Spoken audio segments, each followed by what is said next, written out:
প্রান্তিক জনগোষ্ঠীকে স্বাবলম্বী করতে সরকার যে কোনো মূল্যে ব্ল্যাক বেঙ্গলের ঐতিহ্য ফিরে আনবে বলে জানিয়েছেন মৎস্য ও প্রাণী সম্পদ মন্ত্রী মোহাম্মদ আমিনুর রশিদ।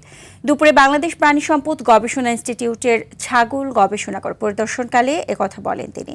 এ সময় তিনি প্রতিটি জেলায় একটি করে খামার তৈরি করার পরিকল্পনা নেওয়া হয়েছে বলেও জানান।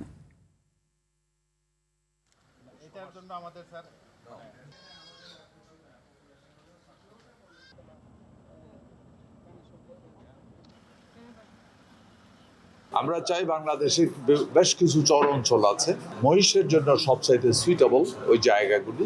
ওইখানে আমরা মহিষের চাষকে আরো বাড়াতে চাই। এই মুহূর্তে চলছে, কিন্তু আরো উন্নত জাত করতে চাচ্ছি। এটার উপরে রিসার্চ শুরু হয়েছে।